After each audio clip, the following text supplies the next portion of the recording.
Who are you speaking to? You're gonna get such an ass whooping. No one hits Momo! Hi there, everyone. Lars and Scott back with another Dandadan review and analysis brought to you by Camille's Harem, a channel for novice authors by novice authors. And because writing is an adventure, it is way more fun, friends. Thank you all for joining us on this incredible adventure into a hellhole with a man-eating worm, an evil eye, and a possessed boy. 2 possessed boys this episode.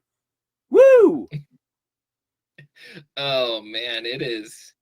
This is one of those, like, lore drop episodes that, like, you end up feeling super emotional, like, in the middle of it, and then, like, you're like, oh, crap, that didn't actually help us at all. Like, we had the whole fight with, like, the Red Silky before, and we didn't get that lore drop until after, and, like, things resolve, partially because of it. But this one, we're getting that lore drop, and we're still screwed. Yeah, that's kind of the way that this feels. And I'll just say this. This is the moment in the story where things really change. Like, Dandadan has always been wacky and weird, pushing boundaries. It can get really dark. This is a moment where the story shifts gears, and it never goes back. Like, we'll still have plenty of hilarity, plenty of jokes, rom-com bits, the whole shebang going forward. But the stakes have gotten higher, and as a result, the level of maturity from this point on will also go up. When things get dark, they are dark. It never goes back. And the Evil Eye's presence really represents that. So let's quickly talk about the events within this episode. And I'll just say this is an episode where, rather than going through a sequence of events, where it's like, and then this happens, and then this happens, and this happens because this happens, we are stuck in one singular moment where everything is going south for the heroes. Gigi realizes that the Mongolian deathworm is projecting suicidal thoughts onto his friends. They get very close to offing themselves, and Gigi is pulling out every trick he can to prevent that from happening. But there's only so much that he can do until he makes contact with the Evil Eye, another entity that has been within this house. Gigi goes and finds the original body of the Evil Eye deep within the core of this cluster of homes. And we come to realize that all of these homes are the different iterations of basically traps that the Keto clan has had throughout the generations to bring in their sacrifices because, well, they once sacrificed this kid to the volcano and they believe that it helped in turning back the flames and magma. As a result, they've been doing this for centuries. There's so much blood, so much tragedy, so much death seeped into this area. And the spirit of this one kid has been there to just absorb it all. An innocent child twisted by centuries of evil into the Evil Eye. And Gigi, being just the good boy that he is like, well, I need to save everyone. And it's not fair what happened to this little boy. I will be your friend. We'll work together. And the Evil Eye's like, perfect. I now have this amazing body to control. And the Evil Eye takes over Gigi, for a moment saves Momo and Okaroon. But as Turbo Granny points out, this is not good. The Evil Eye will turn on you. And very quickly, once the Evil Eye has dispatched of the Mongolian deathworm, at least for now, he then turns on Momo, attacks Momo, and forces Okaroon to transform and step in. And so when we line up the events, it's pretty rapid fire, all within one singular moment where everything changes. But it is this moment that, as you said, Scott, it's like it's a huge lore dump that puts things into perspective, but at the same time, you're like, oh no, oh, we just got thrown into something awful now. That is what this episode is.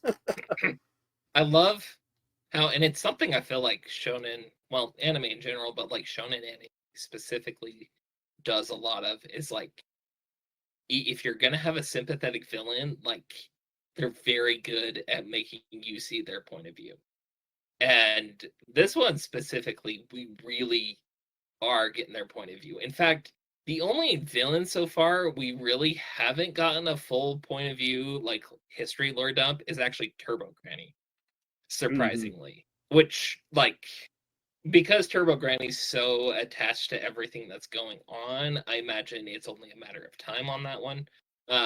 But that's not really involved with what's going on here at the moment, at least as far as I'm aware yet. But like, you feel so bad for this like kid who's basically so there's a word in Japanese called hitobashira, and it's literally translates to human pillar. And because in Japanese history, when they were building a bridge and like setting up the pillars, they would bury somebody alive as they were setting the pillar. Wait, what? And there's an actual word for this. Like there's actual history behind it. Um, and the whole point is their spirit was supposed to help protect the bridge and keep it strong for a long time. So this kid who's like sacrificed at the start of this story, I'm like, this poor kid, like he's a full-on Hitobashira in the sense. Um, and like you can understand why the kid's like cursing everybody around him, but you don't see that in the first place. You just see this kid who, yeah, something terrible happens to him, but they're a kid. They just want to play, and that leads to like a lot of the pain and suffering they go through that like powers them up. But like it also twists them towards the end into becoming really scary adversary at the same time. Wow, I did not know that bit about Japanese history. That Mm. is crazy. Holy cow. Well, to putting that nightmare aside for a moment, um, no, I have to agree. I love that this episode makes the evil eye honestly sympathetic, and not just Mhm. the original spirit of the boy, but then the next boy that also got wrapped into all of Yeah. this. Seeing again how the Ketos have just so brazenly sacrificed all these people without a thought whatsoever, and have even been willing to get rid of other children too. And so you want to root for this kid to be freed, especially like how it shows him always trying to like dance and even smiling in the face of like just awfulness. And because Gigi is someone who does look for the good in others, we've seen this with just the short amount of time that we've gotten to know him. Like we've come to kind of trust Gigi, even though he's a bit naive. We are given all these sympathetic moments with the evil eye, and so when they find each other, it just feels like this is absolutely right. And even though I knew what was going to happen going into this episode, I felt those pangs of empathy and of sympathy, and I was just like, yeah, Gigi, you good boy. Oh yeah, that's right. This is who we're dealing with. Oh, oh, this is going to be a rough road, because the Evil Eye is not just a one and done villain. Slight spoilers for Yeah. those who are the anime onlys. The Evil Eye is going to be around for a very long time to come, and it's going to be very interesting to see how the team deals with him now that he's here, because the Right. pact that Gigi has made is not easily broken. Yeah, I don't imagine like if it would be, and it's interesting to see like it's another pact like what why am I forgetting all the names? Okarun? The pink haired girl. Oh, No, pink hair Ira. Ida, yeah. I'm terrible with names today. Though then again, I did wake up at 3:30 for work. So well actually no. I've been up since midnight last night. Never mind. Either way. Like hers was a full on pact. Like, and that's how she got her abilities, but like she's got full control of this. Like this one's a pact, but like what did you like what's the cost? Because like you think about like D&D like warlock like pacts and situations, like what are you having to pay for these like unimaginable insane powers?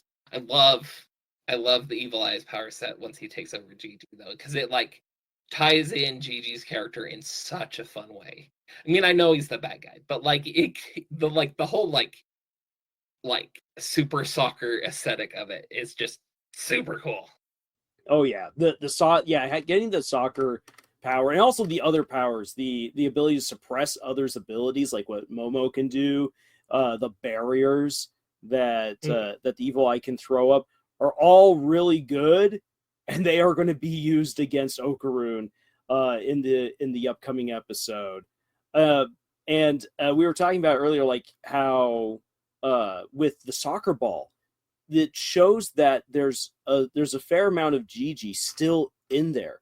The Evil Eye did not just simply take over the body and then destroy Gigi. Gigi is still in there, and his interests, his abilities, his skills, his interests are made manifest in how the Evil Eye uses his body.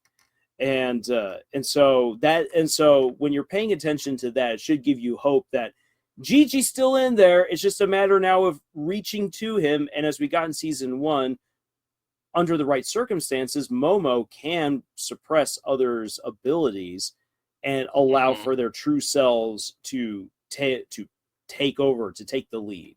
So it'll be interesting to see how the heroes, how our little fun gang manages to make that happen. Yeah, and like you've got it's a catch-22 because like you've got the Mongolian deathworm, and like if that takes control of the situation, like Momo and Okaroon are doomed. But like you have the Evil Eye who wants to take out all humans.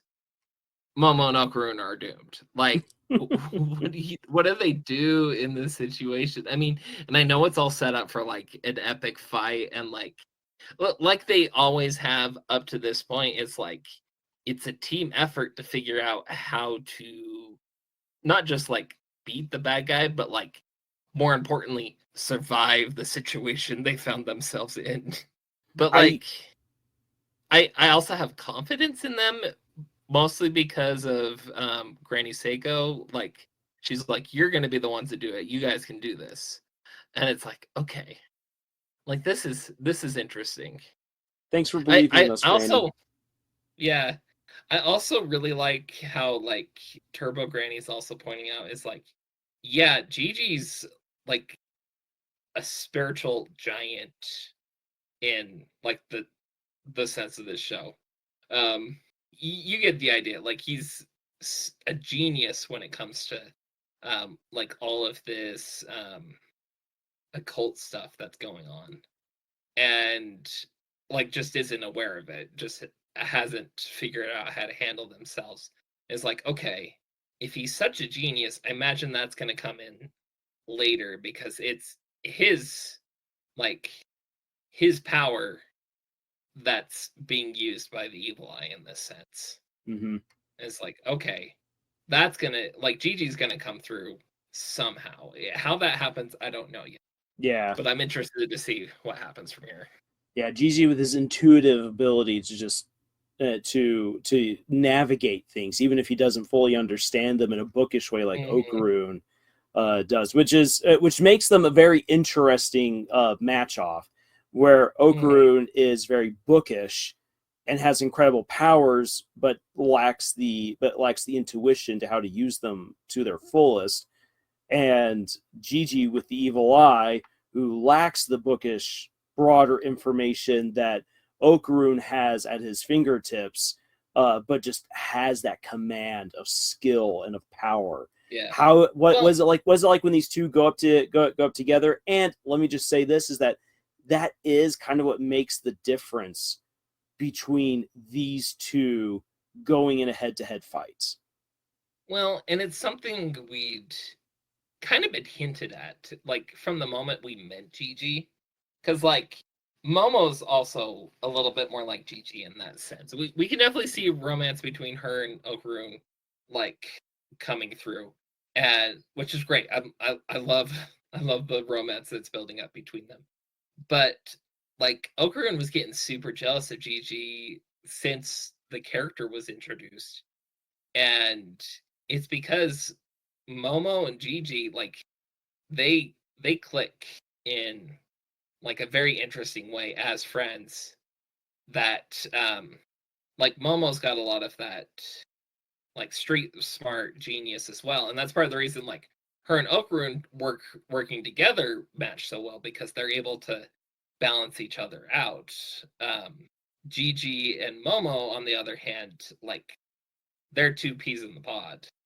Like, they're very much alike in that sense. And so it's like, okay, Okarun's going to be at disadvantage by himself. It's always been the case. Okarun's been at disadvantage by himself. But you get the two, like, him and Momo together, and they can do quite a bit. That, and we've got Turbo Granny there providing, like, help in small ways as well, which has been great. Like, Yeah. I think that's what's going to win the day, is like it has been. It's their teamwork that gets them through the situation. Exactly. Yeah. Teamwork makes the dream work. Quickly tapping something about Turbo Granny this episode. I love how her luck goes against the heroes, goes against the kids at one point. And she's like, "Hey, I just bring the luck. I don't control how you get it or who gets it." And what I like about that is that little element strips away a certain amount of plot armor from the kids. And we know that Momo and Okarun are going to make it through, and we're pretty confident that Gigi is. But it's a matter of, how much of you makes it through? Because we already know from season 1 that Okarun lost his balls. Momo completely changed. Ira died and had to be brought back to life through the sacrifice of the Red Silky. So someone still had to pay for that. It's a matter of, at what cost are you going to survive? Go ahead. Oh, which is brilliant writing, because, like, yeah, you want your hero to win. You want your hero to survive, but at what cost? Like, they have to, like, go through some meaningful change as they go through the story, and they're gonna lose something from what that they started. Mm-hmm. And I think that's a really important, like, thing you need to take a look at, is like, okay, goes back to that, like, why are they the main character? Like, if you can answer that, that's a really important part of it. But it's like, they're the main character because this, and this, but, like, it's also because of the events of the story are going to change them into this. And that's who they really need to be to accomplish what's going on. Very, very good. Yeah, and that's, and when we talk about plot armor, like, ultimately what we should think about in terms of plot armor is that the plot armor allows characters to make choices. Or I should say, the absence of plot armor doesn't mean that this character will be immediately on the chopping block and could die. The absence of plot armor doesn't mean that they're going to be horribly mangled and traumatized by what you're going to do to them. Could be the case, but the absence of plot armor means that the character has autonomy to do what they would do according to their established personality, and that as a result they will reap the consequences of those choices, which could be good or could be bad, as the plot carries them through this journey. And they, at the same time, can also alter the course of the plot. It's a marriage between the two. The plot should not override the characters, and the characters should not break the plot. Plot armor is what allows an author to disrupt or take away a character's autonomy for the sake of the plot. And that's what we want to see when we take away the plot armor, is that the character is free to do what they're supposed to do within the confines of the plot, which can change a lot, but will also require that consequences happen. This is the higher level ways of thinking that Mhm. that we'd want to get into. Yeah, I'm excited to see where this is going to go, because like we had the lore drop, now it's time for the action, Yeah. and so we're next episode. I'm excited to see. Oh, Which, like, as of the day recording, isn't it? It comes out tomorrow. Yeah, it comes out tomorrow. Yeah, so let me crank this sucker out real quick. But us having technical issues. Yeah. Oh, This dear. episode's been brought to you by technical issues. Let me just say, the action that's going to follow is incredible. Nice. It is so dang good. Like when I found out that this was getting animated, or I mean, well, we began reading this right before seeing the first season of the anime. Right, so it's better to say that when I got to this point in the manga, I got excited because I was like, I can only imagine what this would look like if it was well animated, and now we get to see it. Nice. Yeah, I'm excited to see what happens. I'm looking forward to it. Most excellent. So, with all that being said, we want to hear your guys' thoughts on this episode. Yes, we know that we are dangerously close to the newest episode, but please, we'd still love to hear it. We'd still love to hear from you, have that dialogue and everything. And if you'd like to support what we do here, subscribe. It is free, and you can join us in this fantastic adventure that we call writing. If you would like to support us even further, though, please check out the books that we published. Links for them are in the description below. Otherwise, thank you so much for joining us for this video and for this installment of Dandadan and the crazy adventure of writing. And until the next video, y'all, tschüss. Okini.